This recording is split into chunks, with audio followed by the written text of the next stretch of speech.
बिस्मिल्लाहिर्रहमानिर्रहीम अस्सलाम वालेकुम।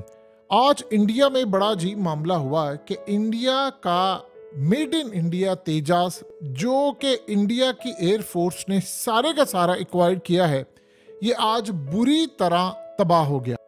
अब बड़ी अजीब सूरत हाल हुई है कि 23 साल में पहला मौका ये था जब इंडिया का यानी तेजास ये क्रैश हुआ है। और अजीब मामला यह है कि सबसे पहले जो इंक्वायरी का ऑर्डर दिया गया, क्योंकि पायलट इसमें जिंदा बच गया, उसने इजेक्ट कर लिया था अपने आप को और वो बिल्कुल सेफ है।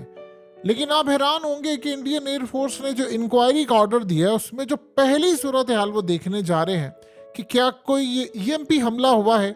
और अगर ईएमपी हमला हुआ है तो बस आप ये समझ लीजिए कि इंडिया के तमाम एयरफोर्स के जितने जहाज हैं, चाहे वो तेजस है, चाहे वो कोई और है, राफेल है, ये आज के बाद मुकम्मल तौर पर नकारा हो सकता है। देखिए, तेजा असल में डेवलप किया था एडीए ने, यानी इंडिया की एरोनॉटिकल डेवलपमेंट एजेंसी ने, और इसको प्रोड्यूस किया था हाल ने यानी हिंदुस्तान एरोनॉटिक्स लिमिटेड। आपको याद होगा कि इंडिया ने इसको इंटरनेशनल सतह पर बेचने की बड़ी कोशिश की, लेकिन इसको कोई लेने को तैयार नहीं था, इसके अंदर यानी जो सलाहियत नहीं थी।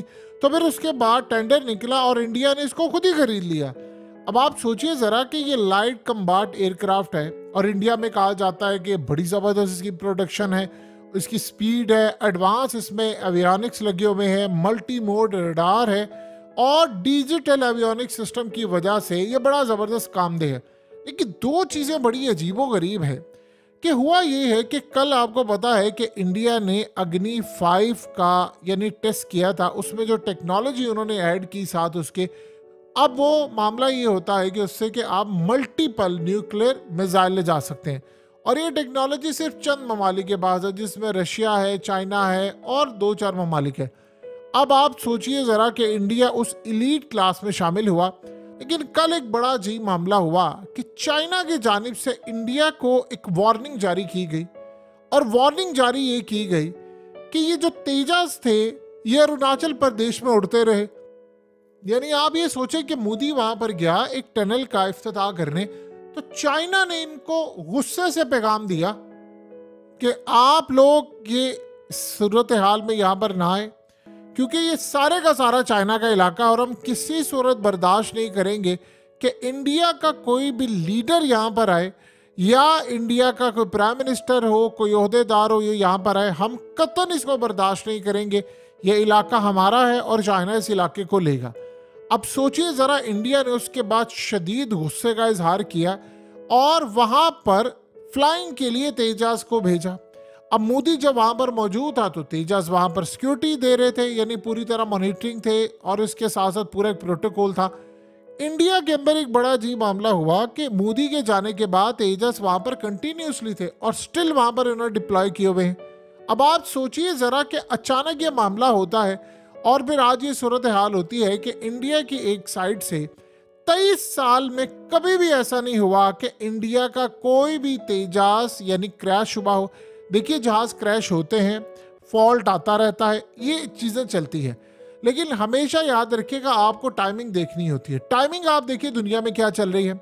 अमेरिका के अंदर F-35 क्रैश हो रहा है और उसके बाद उसका कंट्रोल टावर से राब्ता मुनक़ता हो जाता है, रेडार से वो गायब हो जाता है और अमेरिका की एक रियासत में क्रैश होता है। फिर उसके बाद जो अमेरिका के मजीद हेलीकॉप्टर्स होते हैं वो भी क्रैश कर जाते हैं।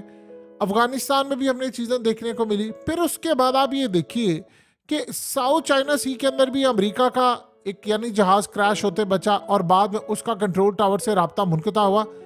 अब ये जो सूरत हाल है, इसमें पायलट ने अपने आप को जब इजेक्ट किया और उसके बाद वो यानी अजीब मामला ये हो गया, फौरी तौर पर जहाज जाकर क्रैश करता है। और ये क्रैश तब करता है जब चाइना की वार्निंग के बावजूद ये तेजस को अरुणाचल प्रदेश से नहीं हटाते, और उसके बाद मोदी का वहाँ पर जब दौरा होता है तो वो बदले में चाइना को धमकी देते हैं कि यह इलाका हमारा है और हमारे अंदरूनी मामलात में चाइना अगर मदाखलत करेगा तो हमारा बड़ा ज़बरदस्त जवाब होगा। अब उन्होंने काम ये किया कि उसके बाद तेजस और दूसरे जो इनके पास जहाज़ होते हैं और हेलीकॉप्टर्स, जो पूरा प्रोटोकॉल है, वो समय वहाँ पर वो लगे रहे, यानी डिप्लॉय करते रहे, उड़ाते रहे। उनको पता था चाइना मॉनिटर कर रहा है, चाइना सारी सूरत हाल में ये चीज़ों को सामने रख रहा है, आप ये देखिए कि काफ़ी अरसे से चाइना और इंडिया के मामला काफ़ी हद तक सेट हो गए थे, लेकिन कल जो इन्होंने काम किया है उसके बाद देखिए इंडिया टेक्नोलॉजी में तो काफ़ी आगे चला गया है।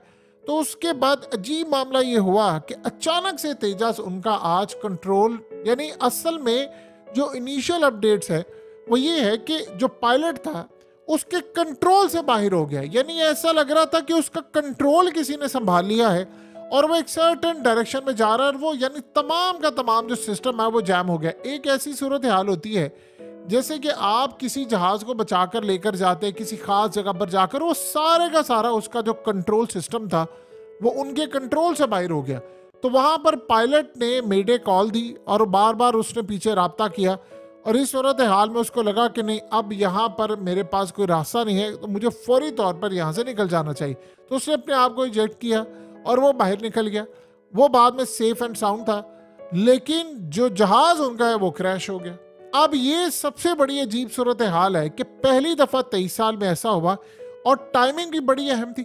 इसके बाद अब जो तहकीकात का आगाज़ उन्होंने शुरू कर दिया, इंक्वायरी कंडक्ट कर रहे हैं और जो इंक्वायरी कंडक्ट की जा रही है उसमें नंबर 1 वो ये चीज़ देख रहे हैं कि आया ये कंट्रोल टावर से इसका राब्ता मुनक़ता हुआ या फिर इस सूरत हाल में कैसे उसके हाथ से, यानी जो पायलट था वो पूरी तौर पर ऐसा कह रहा था जैसा पैरालाइज हो जाती है कोई चीज़, यानी कोई चीज़ पैरालाइज हो जाती है, आपकी काम नहीं कर रही होती, सारे का सारा सिस्टम जैम हो गया था। अब वो तहकीक जो शुरू होगी वो ये होगी, इनको खतरा नहीं है, इनको पता है, क्योंकि देखिए याद कीजिए लास्ट टाइम जब इलेक्ट्रिसिटी मुंबई के अंदर गई थी तो उस वक्त भारत को ये बात, इनिशियल जो रिएक्शन आया था, उन्होंने कहा था कि अभी हमने सारे सिस्टम चेक किए हैं, कोई फॉल्ट हमें नजर नहीं आ पा रहा और इस सारी सूरत हाल में हमारा पहला काम ये होगा कि हम इलेक्ट्रिसिटी बिजली को बहाल करें। उस दिन स्टॉक मार्केट क्रैश कर गई थी, बहुत ज़्यादा इनका नुकसान हुआ था, यानी आप ये सोच लें इंडियन रुपीस में अरबों का नुकसान हुआ था और बहुत ज़्यादा शदीद नुकसान था। 8 घंटे के बाद लाइट आती है और उसके बाद वो एक रिपोर्ट जारी करते हैं कि एक अजीबोगरीब फॉल्ट आया था जो आज से पहले हमें अंदाज़ा नहीं है और ये अंदाज़ा भी नहीं था कि ये फॉल्ट आ सकता, जबकि सिस्टम सारे ठीक काम कर रहे थे। इंडिया को बहरहाल पता था कि मामला हुआ क्या है, चाइना की जानिब से ईएमपी हमला हुआ था।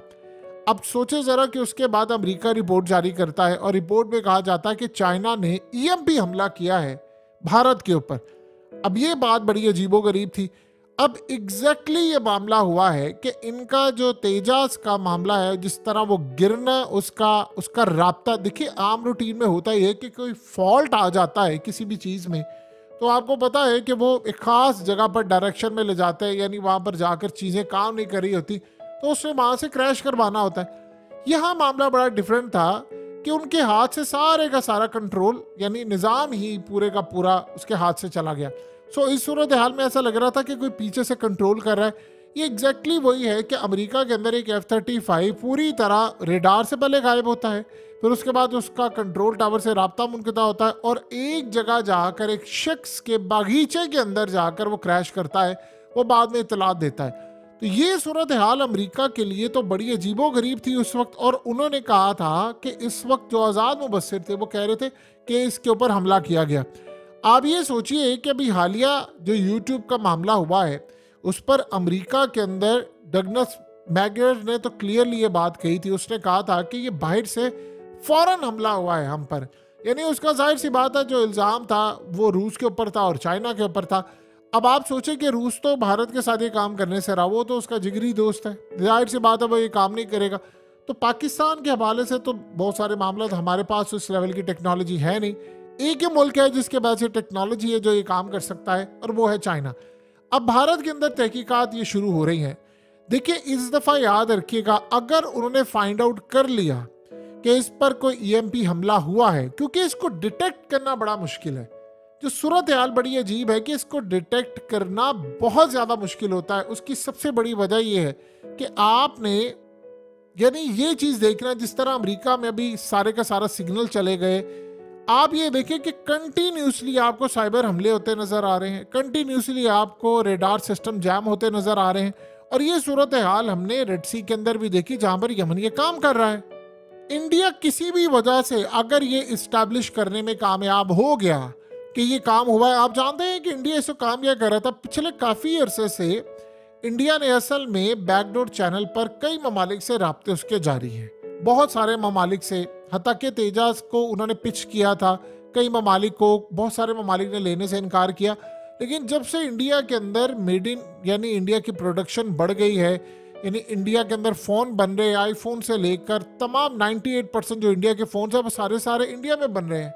इसी तरह आप ये देखें कि जो ड्रोन्स हैं वो इजराइल को बनाकर दे रहे हैं, वो यहाँ पर है, राफेल तैयारे अब वहाँ पर हैं। इसी तरह जो उनका स्टेल्थ फाइटर है 5th जनरेशन का, वो वहाँ पर अब इंडिया में बनने जा रहा है। तो इंडिया की जो प्रोडक्शन है उसकी क्वालिटी बहुत हाई क्वालिटी हो चुकी है, उसका कोई मवासना अब नहीं किया जा सकता कि जी इसके साथ फलाना। जिस तरह चाइना में अच्छी क्वालिटी है वहाँ, देखिए आईफोन ने अपना एक स्टैंडर्ड रखा होता है, एप्पल ने अपना एक स्टैंडर्ड रखा होता है। आप चाहे वो बना ले चाइना से, चाहे वो अमेरिका में बना ले या चाहे किसी और मुल्क से बना ले, उन्होंने अपने एक स्टैंडर्ड के मुताबिक कर रहे हैं कि ये हमारी रिक्वायरमेंट है, हमें ये माल चाहिए।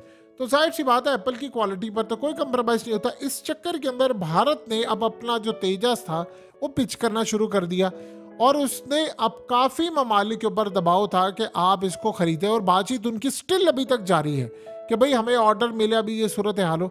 लेकिन करते करते बड़ा अजीबोगरीब मामला ये हो गया कि इंडिया में सूरत हाल इस लेवल की पहुंची है कि ये जो इस वक्त क्रैश होना है, इसने जाहिर सी बात है उसकी जो पिचिंग हो रही है। अब देखिए जिस मुल्क ने भी खरीदना है या जो बातचीत जारी है, उसे सबसे पहले कहना है कि आप हमें रिपोर्ट प्रोवाइड करें। अब दो सूरत हाल है, हमेशा से ये होता है कि आप ड्राइवर पर डाल दें यानी गाड़ी का हादसा हो, और पायलट के ऊपर डाल दें जब आपका कोई भी जहाज़ क्रैश करे। कोई भी ये नहीं कहना चाहता कि भाई हम पर ईएमपी हमला हुआ। अगर ये सूरत हाल होती है तो जाहिर सी बात है आपकी सारी की सारी टेक्नोलॉजी बेकार हो जाती है।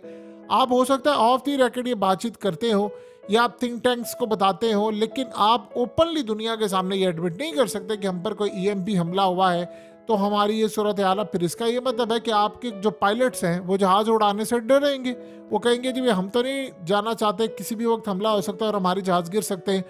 एग्जैक्टली इसी तरह इंडिया की सूरत हाल है कि अब उन्होंने ये सारे का सारा मामला जो सामने रखा है वो ये देखने वाला है कि किस लेवल पर जाकर उनकी इंक्वायरी होती है।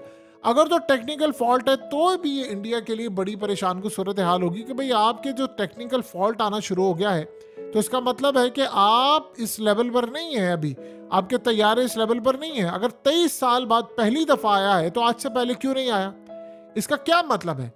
तो इस सूरत हाल में इंडिया के लिए बड़ी परेशान कुन सूरत हाल पैदा हो गई है। लेकिन अगर इंडिया ने वाकई ये चीज़ इस्टेब्लिश कर दी कि भाई ये हमला हुआ है और ये ईएमपी हमला था, तो ये एक बात आप जहन में रखिएगा, ये बहुत बड़ी चाइना के साथ उनकी लड़ाई हो जाएगी और पूरी इंडिया की एयरफोर्स, उनकी फौज और उनके तमाम मामला जो है वो कंट्रोल से बाहर हो जाएंगे। क्योंकि इसका ये मतलब है कि अगर इलेक्ट्रिसिटी वो बंद कर सकते हैं, अगर आपके जहाज़ वो गिरा सकते हैं, तो इसका मतलब है कि कल को आप इस जंग के अंदर न्यूक्लियर बना लें, आप चाहे अग्नि 5 को किसी भी टेक्नोलॉजी के साथ लिंक कर लें, आप जहाज उड़ाने के काबिल नहीं रहते हैं। और चाइना की नज़र से अभी तक तेजस बचा हुआ था काफ़ी हद तक इस सारी सूरत हाल में। देखिए मिसाल के तौर पर आप अगर राफेल तैयारे जो है वो अब आप गिरा देते हैं, यानी एक सिंपल सी मिसाल समझिए, अगर आप राफेल तैयारे अब गिरा देते हैं तो इसका मतलब है कि जंग के अंदर जब आप जाएंगे तब आपको पता होगा, आप उससे पहले अपनी तैयारी करके जाएंगे, तोड़ निकाल कर जाएंगे। लेकिन अगर लेट से चाइना ने अगर इसको टेस्ट किया है कि इंडिया के ऊपर हम देखते हैं क्या मामला होता है, इसका मतलब वो ये अगर कर सकते हैं तो फिर राफेल तैयारे भी गिरा सकते हैं।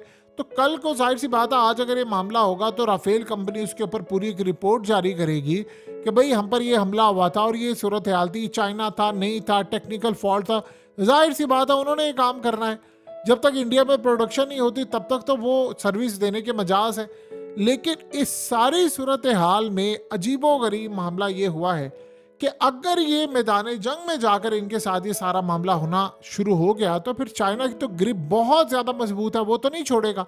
सो अब इंडिया की जो तहकीकात होंगी उससे अंदाज़ा होगा कि क्या इसके पीछे चाइना का हाथ था या वाकई ये कोई टेक्निकल फॉल्ट है। और अगर दोनों सूरतें हैं तो किस नौयत की हैं, क्योंकि दोनों का मुकाबला देखिए चाइना से भी उनका है और पाकिस्तान से भी उनका है, लेकिन मोस्टली उन्होंने पाकिस्तान के हवाले से चीज़ें देखनी है। सो आने वाले वक्त के अंदर अगर ईएमपी हमला है तो जाहिर सी बात है पाकिस्तान भी इसको देखेगा, क्योंकि इंडिया तो प्लान इस वक्त बना रहा है कि जी हमने आना है, इंडिया ने हमला करना है, तैयारी करें।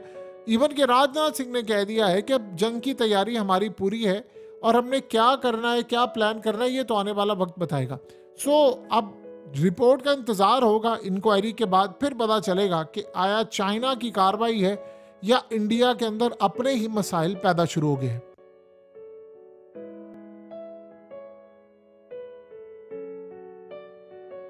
हकीकत टीवी को सब्सक्राइब करना मत भूलें, वीडियो को लाइक करें, शेयर करें और कमेंट सेक्शन में अपनी राय का इजहार जरूर करें।